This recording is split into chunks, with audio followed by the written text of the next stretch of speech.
ha estado actuando en favor de lo financiero. Y ahí está, la banca ganando lo que quiere, ¿no? Y a costa de que la política económica haya desatendido el sector industrial y el sector agrícola, la política de empleo, y tenemos el 57% de la población ocupada en la economía informal, donde no tiene salarios asegurados, no tiene prestaciones laborales, y como la economía, repito, en los 80 no crecimos por el problema de la deuda, después pasamos a crecer al 2.4% promedio anual, después al 2.2%, y el sexenio pasado crecimos al 0.8% promedio anual, y que se mantuvo el año pasado igual, ¿no? Y cómo la economía mundial, en este proceso de globalización, de libre movilidad de mercancías y capitales, ha venido creciendo cada vez menos. O sea, la industria se fue a China, ¿no? Se fue al sudeste de Asia, donde ellos han crecido, y dejó de crecer Estados Unidos, Europa. Estados Unidos viene creciendo alrededor del 2.4% promedio anual en las últimas 3-4 décadas, y Europa ni se diga, ¿no? Europa en el contexto de estancamiento en los últimos años. El libro, bueno, analiza la cuestión de los aranceles en la geopolítica y la política económica en México. Estados Unidos, no obstante que impulsó el libre comercio, o sea, justo para incrementar sus exportaciones y su presencia en el contexto mundial. Sí, puede acercar un micrófono. Ahí, ya. Gracias. Un poco más cerca. Un poco más cerca. Es que me habían dicho que interrumpía la cámara, pero bueno, hay que... Gracias. Ok. Gracias. Bueno, gracias. Entonces, vemos que el discurso de Donald Trump ha sido, dice, es que el resto del mundo ha crecido a costa nuestra, y de ahí los aranceles a las importaciones para recuperar lo que ellos antes fueron, ¿no? Pero la cuestión es, repito, que Estados Unidos, con el libre comercio que impulsó, le permitió incrementar sus exportaciones y crecer a costa del resto, ¿no? Y ahora se queja de que ha venido perdiendo frente al resto del mundo, porque Estados Unidos tiene déficit de comercio exterior con la mayoría de los países, evidenciando que China le ha ganado el mercado. China, desde que ingresó a la Organización Mundial del Comercio en el 2001, ha venido incrementando sus exportaciones y se ha convertido en el principal o segundo socio comercial de todos los países a nivel mundial. Y la contraparte ha sido la disminución de la participación de Estados Unidos en el comercio internacional y en su propia economía. Fíjense ustedes, en el año 2001, la participación de China en el comercio internacional era el 2%, y en el 2024 la participación de China en el comercio internacional pasó a ser el 18%, y la de Estados Unidos el 10%.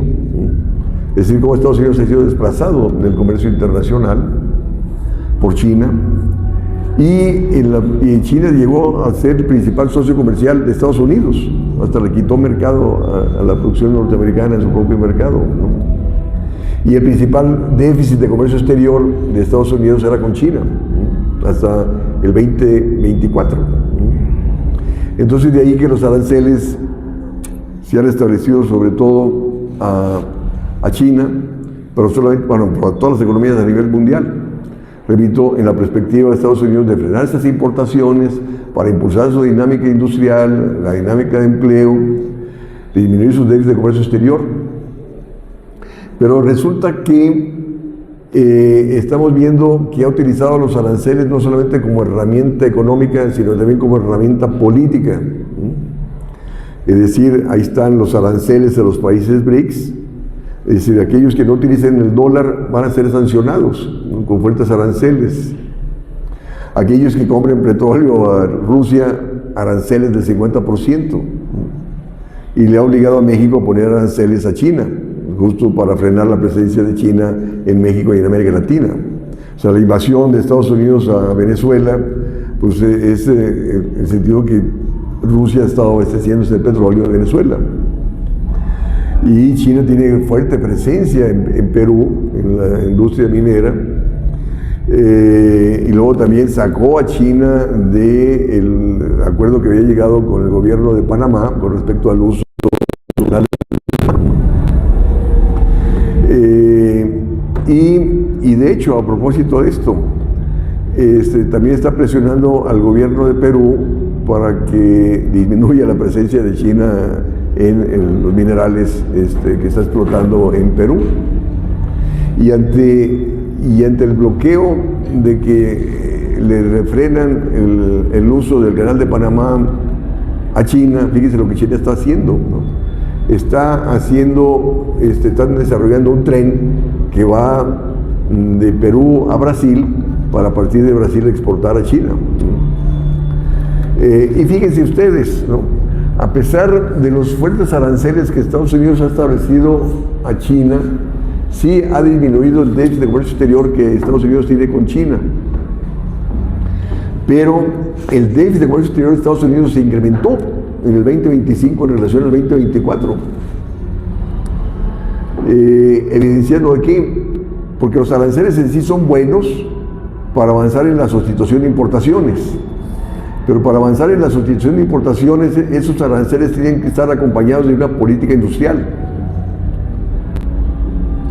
O sea, que implicaría disminución de la tasa de interés, política de subsidios, tipo de cambio competitivo, justo para impulsar la inversión en el sector productivo y así avanzar en la sustitución de importaciones. Si el déficit de comercio exterior de Estados Unidos en el 2025 fue mayor que el 24, a pesar de los aranceles, evidencia que no ha habido crecimiento de la inversión productiva en Estados Unidos. Y de hecho, el libro señala datos hasta el primer semestre del 2025, donde la inversión en Estados Unidos no ha crecido. Entonces, vemos que cómo en este discurso de Estados Unidos de decir es que el resto del mundo ha crecido a costa nuestra, vemos que eso no es cierto, sino, repito, Estados Unidos venía creciendo en contra del resto del mundo. ¿Por qué Estados Unidos está poniendo aranceles a los países que no utilicen el dólar? Porque el dólar llegó a convertirse en la moneda de curso legal internacional, ¿no? Entonces todos los países en sus reservas internacionales serían dólares. Todas las transacciones comerciales y financieras se realizan en dólares. Entonces, y todo el mundo, repito, ahorra dólares. Y eso le permite a Estados Unidos tener déficit fiscal y déficit de comercio exterior. Estar gastando más allá, ¿no? ¿Por qué? Porque al momento en el cual todo el mundo ahorra dólares, pues sí, Estados Unidos puede estar gastando lo que quiere. Y ahí tiene déficit fiscal y déficit de comercio exterior. Déficit fiscal es que gasta más allá de lo que recauda, y el déficit de comercio exterior que importa más allá de lo que exporta. ¿Por qué? Gracias a que todo el mundo ahorra dólares, ¿no? Entonces, en el momento en el cual los países BRICS, fíjense, a propósito, también el libro analiza la situación de los BRICS, cómo el Producto Interno Bruto de los BRICS ha superado el Producto Interno Bruto del G7. Estados Unidos, Canadá, Alemania, Francia, Italia, Japón y el Reino Unido, ¿no?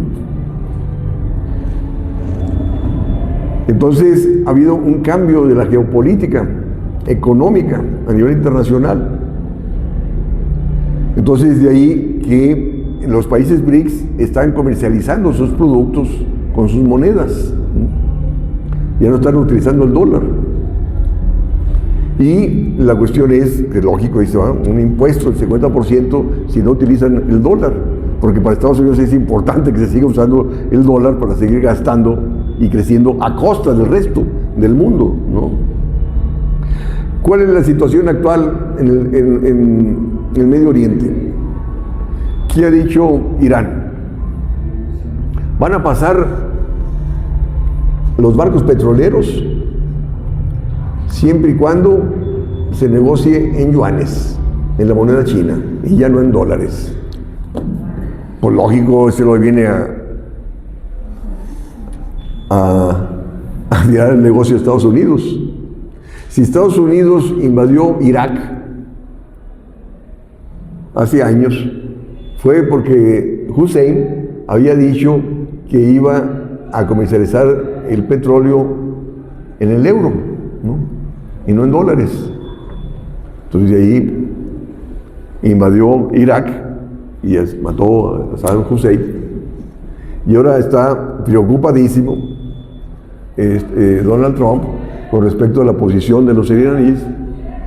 O sea, no solamente el bloqueo que está aumentando el precio del petróleo, está aumentando el precio del gas, está aumentando el precio de los fertilizantes, que va a aumentar el precio de los alimentos y que va a llevar a una situación inflacionaria crítica en este año, ¿no?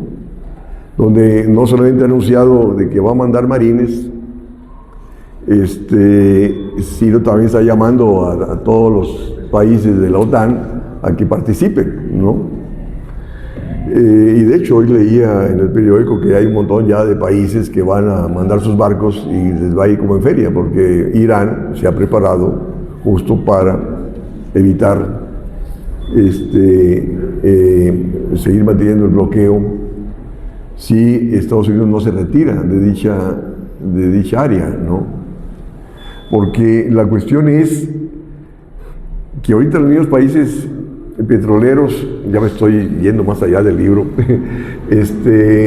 permitieron las bases de Estados Unidos en sus territorios para tener la salvaguarda de Estados Unidos. Y lo que está haciendo Irán es bombardear, no a los países, sino bombardear a las bases militares de Estados Unidos en esos países. ¿Para qué? Para que Estados Unidos se salga de la zona, ¿no? Porque si Israel existe es porque Estados Unidos lo apoya, ¿no?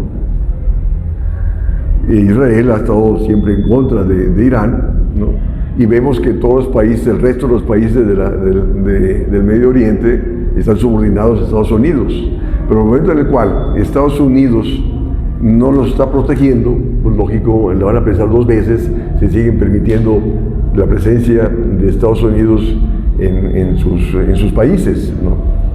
Y luego también, fíjense, en esta cuestión de que lo que está haciendo Irán, de poner que el precio del petróleo salga del estrecho de Hormuz, sea en yuanes y no en dólares, eso va a afectar tremendamente la economía de Estados Unidos. No solamente por el no uso del dólar, sino porque toda la riqueza de esos países petroleros, todo su excedente, se ha venido invirtiendo en los últimos años en Estados Unidos. Y ahí el auge de la bolsa de valores en Estados Unidos y la misma, pues, repito, fortaleza del dólar, ¿no? Entonces, el momento en el cual ya no sea el dólar, sino sean los yuanes los que se negocien estas exportaciones de petróleo, pues lógico, va a afectar fuertemente a la economía de Estados Unidos. Entonces, no sabemos en qué vaya a terminar este conflicto, repito, porque pasa a comprometer más la hegemonía que ha venido perdiendo Estados Unidos en el contexto internacional y le pasa a afectar seriamente la presencia del dólar en el comercio internacional y le pasa a comprometer estos flujos de excedentes petroleros que se invierten en Estados Unidos. Entonces vemos cómo Estados Unidos, el libro lo analiza, utiliza los aranceles y sus medidas punitivas condicionadas a que, repito, a que se compre más productos de Estados Unidos, a que deje de comprarse que se deje de comprar productos de China, de que se utilice el dólar y no las otras monedas. Le puso un arancel de 15% a Europa, condicionado a que en los próximos 3 años, o sea, 26, 27, 28, el periodo que le resta a Donald Trump, inviertan 750,000 millones de dólares en Estados Unidos. Y aparte, ese 5% a la OTAN para que compre armamento de Estados Unidos. Y le impuso a Japón también un arancel de 15%, condicionado a que en los próximos 3 años, 26, 27, 28, invierta 600,000 millones de dólares en Estados Unidos. Entonces, estamos viendo el ocaso de un imperio de Estados Unidos. que cómo utiliza su fuerza económica y política y militar para imponer condiciones a su favor, ¿no? Y resulta que los europeos se doblegaron, Japón se doblegó, y la cuestión es que no obstante estas imposiciones, Estados Unidos solamente creció al 2.2 el año pasado, ¿no? Y existe un contexto de incertidumbre a nivel mundial, que de hecho vimos desde mediados del 2025 una disminución de la demanda de bonos del Tesoro de Estados Unidos, que ha llevado a la caída del precio de estos bonos del Tesoro, y la contraparte es, al disminuir el precio de estos bonos, aumenta su tasa de interés, que está presionando sobre las finanzas públicas de Estados Unidos, que está altamente endeudado. Entonces, y esta incertidumbre más se ha acentuado ahora en relación a la invasión que Estados Unidos e Israel han hecho en contra de Irán, porque lo consideran un enemigo, ¿no? Si ya está demostrado que Irán no estaba desarrollando bomba nuclear alguna, ¿no? Sino es justo por la posición de Israel en contra de Irán, a la cual Estados Unidos se ha doblegado. ¿Y por qué razón el mismo Congreso de Estados Unidos ha apoyado esta guerra? Está demostrado de que el 90% de los congresistas de Estados Unidos son subsidiados por el gobierno de Israel, ¿no?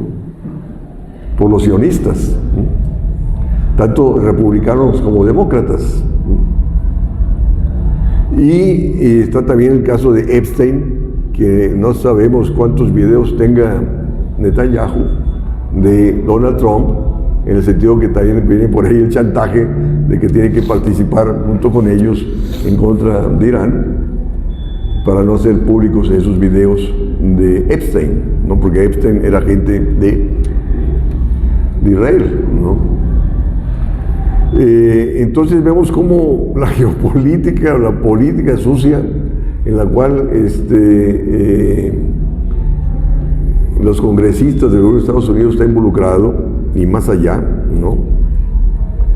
Entonces la cuestión es de que cuáles son las implicaciones que está originando estos aranceles con respecto a aquellos países que han venido creciendo exportando a Estados Unidos, ¿no?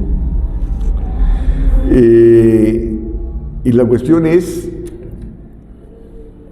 de que lo que ha hecho China es diversificar su mercado, ¿no? Fíjese, a pesar de los aranceles que permitió a Estados Unidos disminuir el déficit que tiene con China, China vio incrementado su superávit de comercio exterior en 1.2 billones de dólares.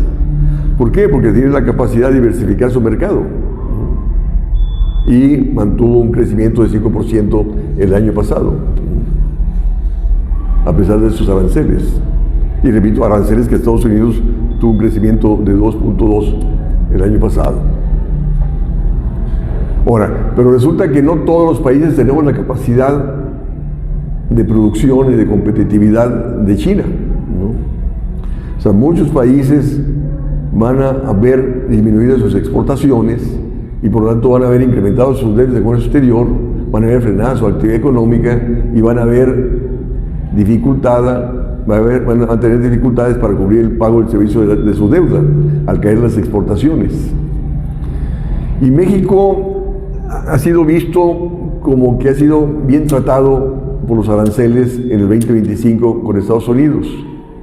Y de hecho, México vio incrementado su superávit de comercio exterior con Estados Unidos. Estados Unidos vio incrementado, o sea, México pasó a ser el primer socio comercial con Estados Unidos, y Estados Unidos vio incrementado su déficit de comercio exterior con México, ¿no? Entonces, viene la pregunta: ¿qué nos va a pasar a partir de esas reuniones que empezaron el miércoles en la negociación del TEMEC, ¿no? Y Estados Unidos se lo ha dicho muy claramente, desde el 15 de septiembre que empezaron a ir el proceso en Estados Unidos de recibir las demandas de sus productores. Los productores agrícolas estadounidenses han dicho que es lógico que se tienen que mantener los granos básicos dentro del TMEC, que México ha pasado a ser el principal mercado de exportación de productos agrícolas de Estados Unidos, ¿no? Y el mismo gobierno de Estados Unidos ha dicho que vienen por la disminución del déficit de comercio exterior que Estados Unidos tiene con México. Y además han dicho que vienen por el petróleo, ¿no? Vienen por la energía, por la industria eléctrica y petrolera, que vienen también por los minerales raros, ¿no? Que tiene México, ¿no? Vienen por todo, ¿no? Y el gobierno mexicano cree que va a ser bien tratado. En absoluto, ¿no? Es no conocer, repito, las actuaciones que Donald Trump ha venido instrumentando, ¿no? Repito, que son actuaciones del ocaso de un imperio que viene por todo. O sea, repito, no por nada invadió a Venezuela, ¿sí? Para apropiarse del petróleo de Venezuela, creyendo que ese petróleo le iba a contrarrestar los problemas que están generando el Medio Oriente. Y pues sí, era una estrategia ya planeada, ¿no? Pero resulta que las exportaciones de Venezuela son 800,000 barriles al año, ¿no? Que no son nada con respecto a los 20 millones de barriles diarios que se transitan por el estrecho de Hormuz. Y no por nada el alza del precio internacional del petróleo, ¿no? Del gas y los fertilizantes. Y, repito, está la cuestión de Groenlandia, ¿no? Ha dicho que viene también va por Cuba y vendrá por México, ¿no? Esta cuestión de en contra de los cárteles, pues no solamente viene en contra de los cárteles, ¿no? Yo no, o sea, que Estados Unidos al venir por los cárteles, pues va a presionar al gobierno mexicano para establecer una base militar en Sinaloa. No tengo la menor duda que venga por ello, ¿no? Pero bueno, repito, son situaciones que no son descabelladas, tomando en cuenta la actuación que está teniendo, repito, de invadir a Irán, donde Irán no representaba peligro alguno de fuerza nuclear, y esa es la perspectiva, repito, de la apropiación del petróleo, del gas en dicho país. Pero Irán se ha preparado por décadas para encarar esa situación y lo estamos viendo. Por más que Trump dice día a día que tiene ganada la pelea, no por nada, el día de hoy en la mañana, Irán bombardeó la principal empresa nuclear de Israel, porque Israel se la bombardeó el día de ayer, ¿no? O sea, tiene capacidad militar de respuesta. Y eso no se esperaba de Estados Unidos, ¿no? Entonces, estamos viendo de cómo muchos países se están subordinando a Estados Unidos, están aceptando las reglas del juego impuestas por Estados Unidos. Ahí está Europa, está Japón, ¿no?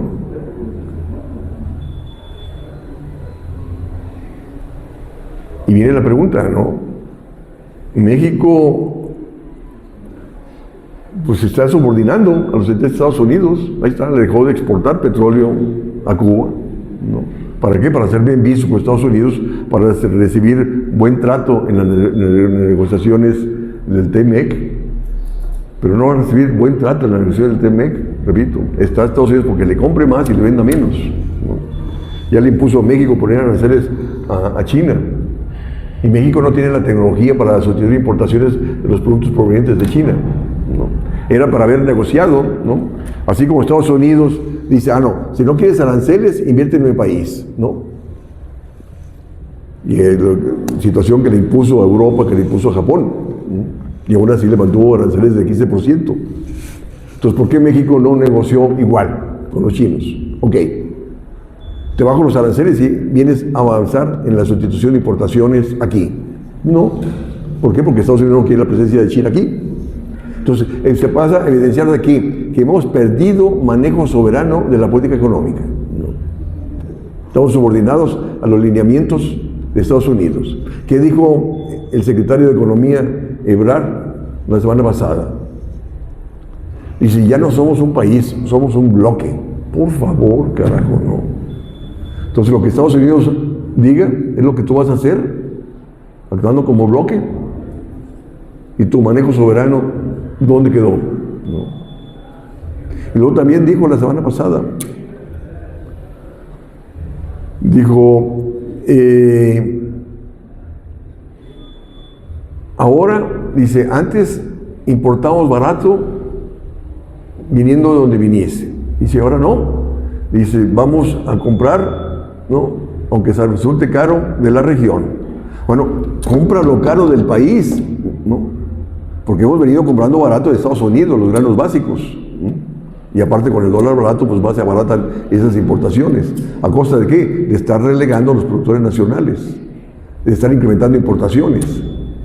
Y esas importaciones baratas con el dólar barato nos sale muy caro, por la alta tasa de interés que se establece para abaratar, para que venga el capital, abaratar el dólar y así comprar barato.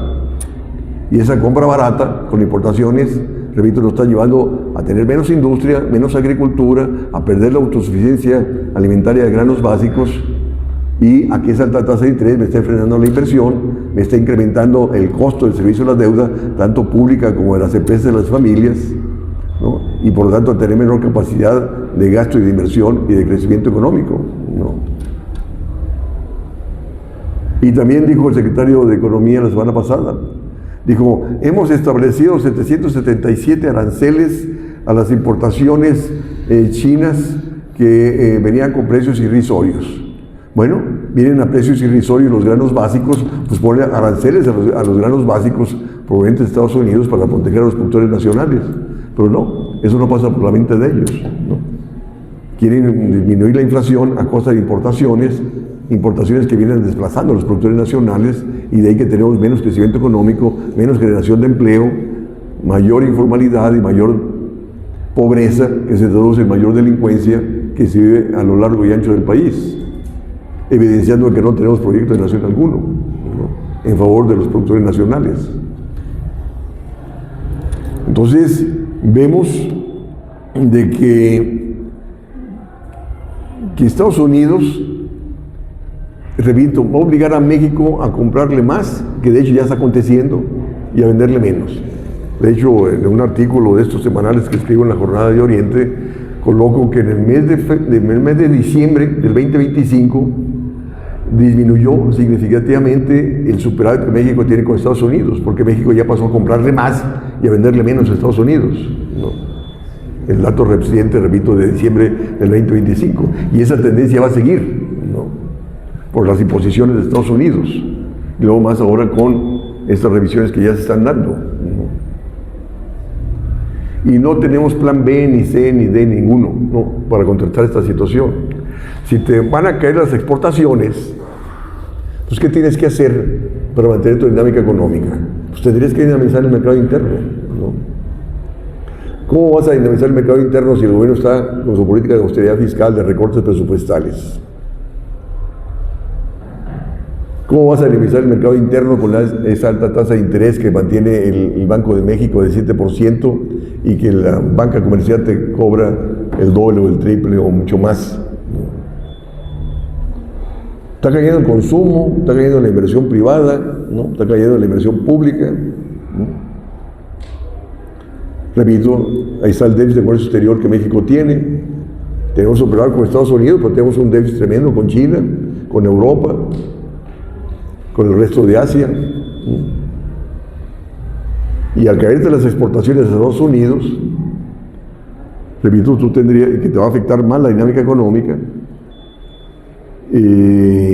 Tendrías que dinamizar el mercado interno, y para eso tendrías que hacer que incrementar el gasto público. ¿En favor de qué? De la sustitución de importaciones, y ello acompañado con disminución de la tasa de interés, ¿no? Tú tendrías que incrementar la generación de empleo productivo bien remunerado, para así incrementar la demanda, incrementar el mercado interno y así generar condiciones de crecimiento e inversión. Pero no, nada de eso hay, ¿no?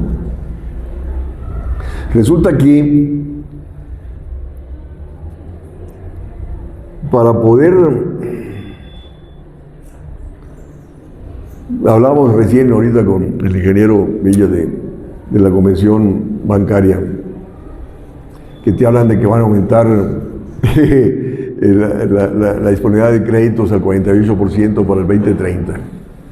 Miren, la banca presta siempre y cuando tenga asegurado el reembolso del crédito que va a otorgar, ¿no? Si no tiene asegurado el reembolso del crédito, no te va a prestar, ¿no? Con el crecimiento del 0.8% del año pasado, pues lógico que la banca no te va a prestar, ¿no?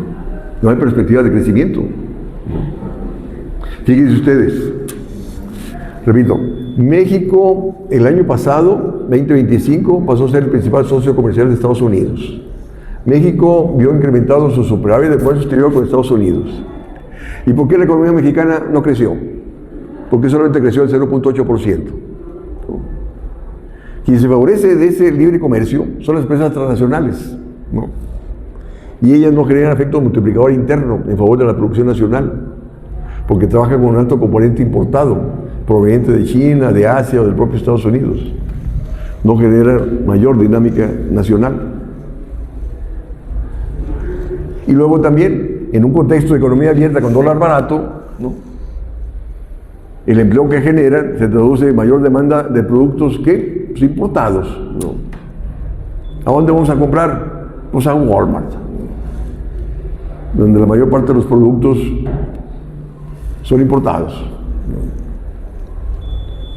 La manzana, los duraznos, la uva, no se digan los productos eléctricos y demás, ¿no?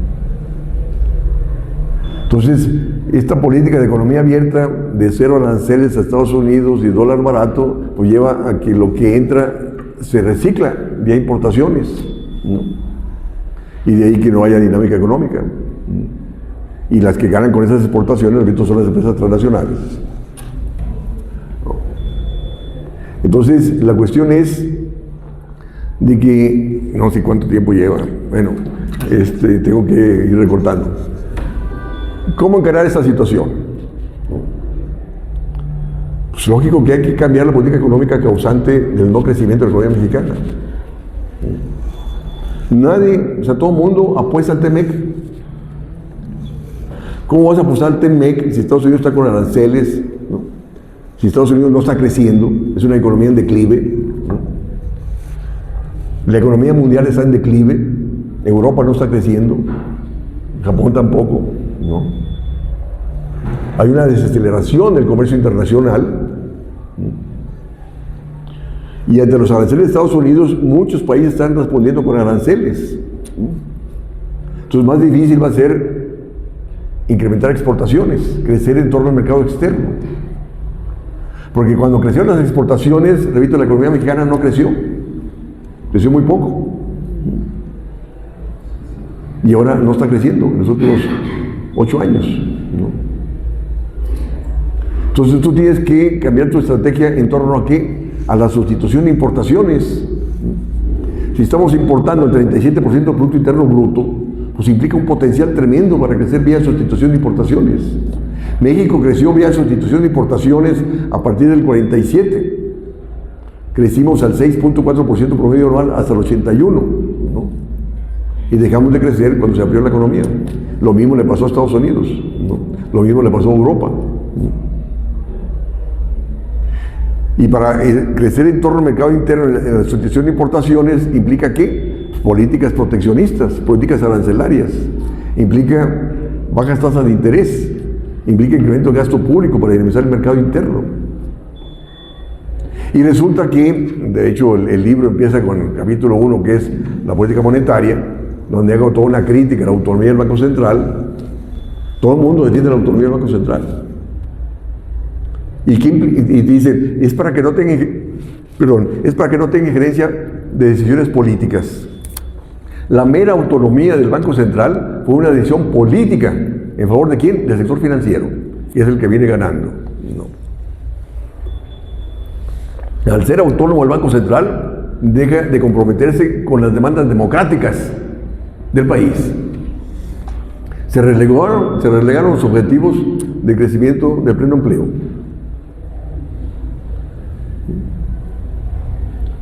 Y ahí están las ganancias de la banca.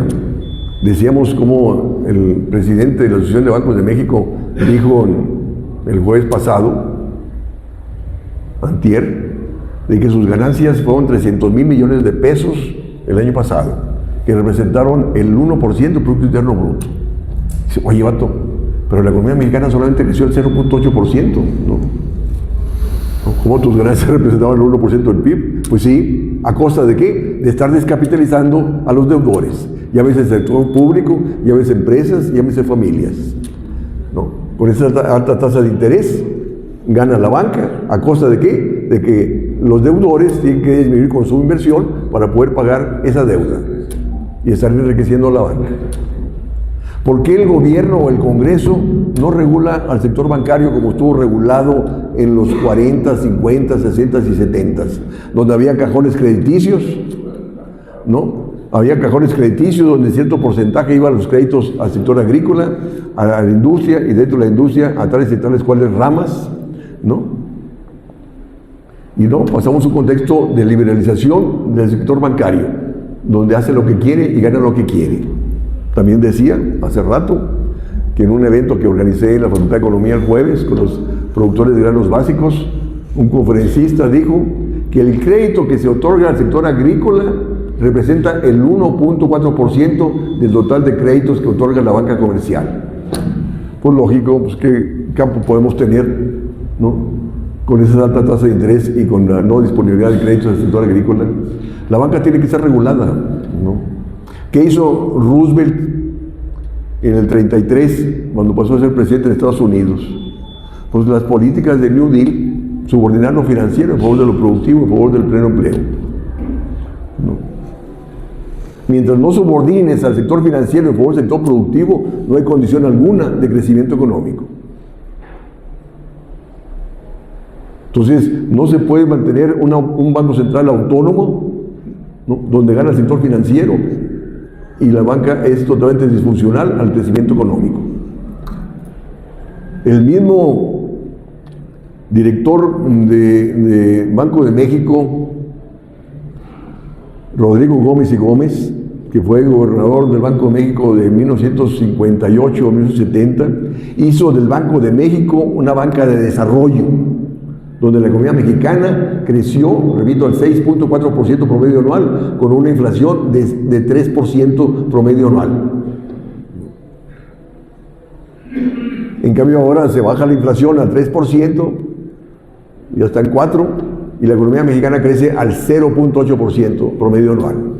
Pues no, necesitamos que el Banco Central actúe como banca de desarrollo, en favor de lo productivo y en favor del empleo. Si el gobierno de la 4T tiene mayoría en el Congreso, tendría todas las condiciones para modificar la Constitución en esa perspectiva y no lo hace.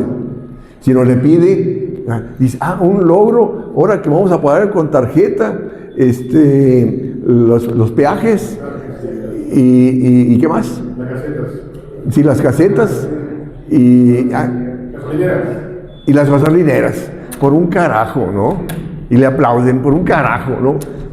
Ya una vez que toda la gente tenga tarjeta para pagar la gasolinera, pues vamos a usar la tarjeta para cubrir otra cosa y ahí va a ganar la banca. O sea, no te van a cobrar comisiones para pagar la gasolina o los peajes, pero cuando la utilices para otras cosas, ahí viene la comisión y las altas tasas de interés que vas a tener que pagar, carajo, no. No, esta gente no tiene visión, carajo, no. La banca tiene que estar regulada, como lo estuvo en los 30, 40, 50, 60, 70 en favor del sector productivo, ¿no? Mientras no se subordine lo financiero en favor de lo productivo, no hay condición alguna de crecimiento en este país. Y la economía tuvo políticas proteccionistas donde se prohibía la importación de aquellos bienes que eran producidos internamente. Entonces, en el contexto del libre comercio, pues lógico, no somos competitivos y que pasamos a tener menos industria, pedimos la autosuficiencia de granos básicos. ¿Quién demanda política proteccionista? Pues solamente los productores de granos básicos, ¿no? El problema, ingeniero, es que ya no, la industria ya no es nacional, está totalmente extranjerizada, ¿no? Ya aquellos industriales que demandaban política proteccionista allá en el 47, Ya no los tenemos, ¿no? Perdieron. El mismo ingeniero perdió la industria textil poblana. Y luego más ahora con la apertura con China y demás, ¿no? Entonces, el problema es, a ver, tiempo, que ya estamos terminando. El problema termina siendo político, ¿no? Repito, si tuvimos política agrícola, fue porque el sector agrícola se levantó en la Revolución Mexicana y obligó a los gobiernos y sobre todo Cárdenas a responder a sus demandas. Si tuvimos política industrial, fue porque los industriales se manifestaron en las calles en el 47 demandando política industrial, porque estamos en un contexto de economía abierta. Después de la Segunda Guerra Mundial, los industriales de Estados Unidos se dieron a la reconquista de los mercados y estaba afectando esas importaciones a los productores nacionales, y de ahí que los industriales y sindicatos se manifestaron en el 47 demandando política proteccionista, y el gobierno turno respondió con política proteccionista de prohibir la importación de aquellos bienes que eran producidos internamente. Pero después pasamos al libre comercio. Fíjense, los industriales pidieron aranceles de 100, 130%, y entramos al GATT, al Acuerdo General de Aranceles de Comercio, en el 86, con un arancel promedio de 32%. Y ya no se manifestaron en las calles, ¿no? Y no por nada, previo pasamos y luego ese arancel fue disminuyendo y desapareció con el Tratado de Libre Comercio a cero, ¿no?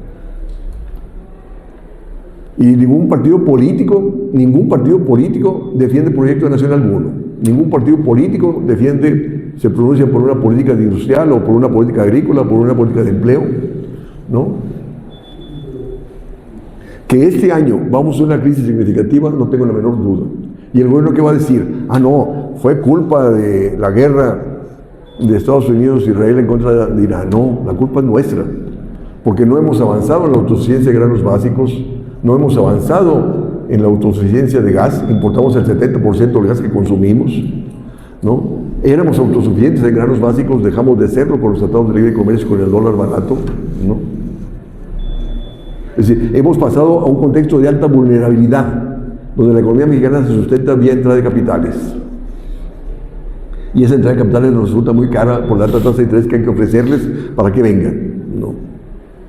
Pero ante la vulnerabilidad que se va a estar presentando, que ya se está presentando ante el alza del precio internacional del petróleo, del gas, de los fertilizantes, va a haber vulnerabilidad en los mercados financieros internacionales. Y luego más, repito, si Irán obliga a que los flujos sean en yuanes y no en dólares, va a haber problemas serios en la economía de Estados Unidos, en los mercados financieros internacionales, que nos va a afectar tremendamente.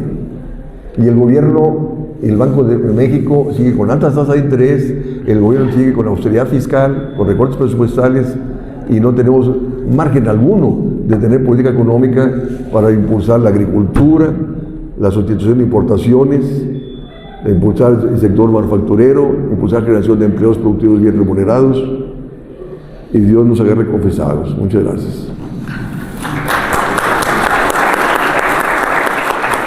Gracias, doctor. Daremos oportunidad para 2 preguntas. Suplico, lo ruego que sean concretas, por favor. En 5 minutos debemos de desalojar salón de proyecciones. Suplico, por favor, puedan manifestar el deseo de preguntar con mano. Y avisa el libro. Claro, y la venta del libro, desde luego. Visualicé ambos caballeros. Por favor, Brahim, suplico concretos para encaminarnos a desalojar el inmueble. Gracias. El caballero de boina amarilla, por favor.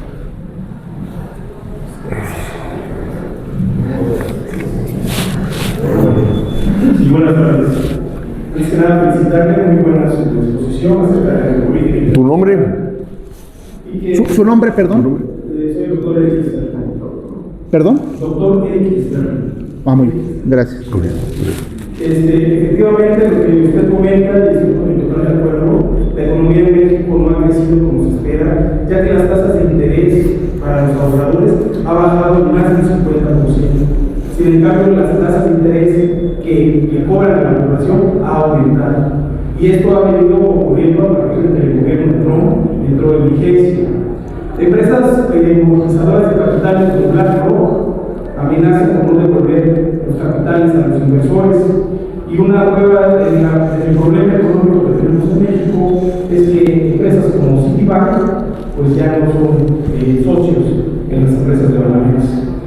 Ante esta situación, considero que es importante lo que menciona, que la banca debe estar regulada, ya que se ha invertido todos los presupuestos del gobierno a programas sociales, abandonando lo que es el campo agrícola. Aunque en México solamente existen 17% de tierras cultivables, es importante que tengamos una economía del maíz, ya que se está importando de otros países. Importante también considero que el Banco Central de Estados Unidos, que aún ha sido conquistado por las políticas de Trump, está manteniendo la política del dólar. Yo le preguntaría, doctor, vamos a este punto específico de mi pregunta, ¿por qué no podemos regresar al valor del oro que representa la economía del país y seguimos siendo organizados? El dólar sigue siendo la moneda que respalda las economías que tenemos en nuestros países. Con esto concluyo. En un momento dado tenemos un bloqueo económico, un problema internacional y México ya no tenga ese ingreso de gas. Hasta donde he escuchado por parte del doctor Hayes y Jeffrich, nos dice que solamente tenemos 4 días de reserva para el suministro de gas. Es cuanto, gracias. Gracias. Y el maestro, por favor. Y escuchamos al doctor Arturo finalmente para... Le van a brindar el micrófono, por favor. Gracias, Brahim. Gracias. Mi pregunta es la siguiente. Si aumentamos el gasto público, bajamos la tasa de interés, devaluamos la moneda, necesariamente se van a generar presiones inflacionarias muy altas. Y eso afecta fundamentalmente a la clase trabajadora y a las personas más pobres. Ahora, yo entiendo que estas medidas servirían para incentivar el crecimiento del Producto Interno Bruto. Nada más que hay un lapso en la que esas medidas se consolidan y generan crecimiento, se presenta una brecha inflacionaria muy alta. Pero mi pregunta es, ¿hasta dónde podría México soportar ese impulso tan grande a la inflación? Y por otro lado, yo creo que seguir pensando que el crecimiento económico es lo más importante, yo lo cuestionaría hasta cierto punto.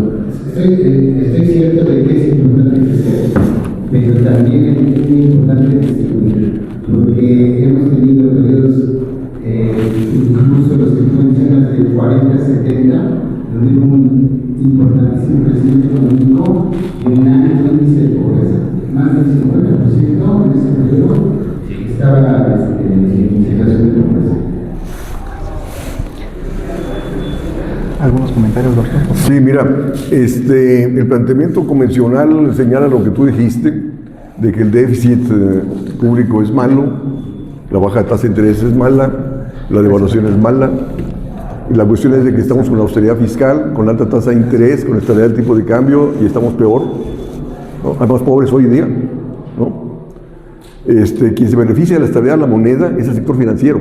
Ya está la gran riqueza del sector financiero y ello ha acentuado la desigualdad de la riqueza en este país, ¿no? En la cuestión del incremento del gasto público, todo depende de dónde lo canalizas. Tiene que ser canalizado a sustituir importaciones, a la autosuficiencia de granos básicos, a la generación de empleo. Que te va a generar inflación, toda demanda que rebase la capacidad productiva te genera inflación. Entonces, de ahí que tú tienes que canalizar el incremento del gasto, incrementar la capacidad productiva, incrementar la oferta para evitar presiones inflacionarias, presiones sobre importaciones y presiones sobre el déficit de comercio exterior, ¿no?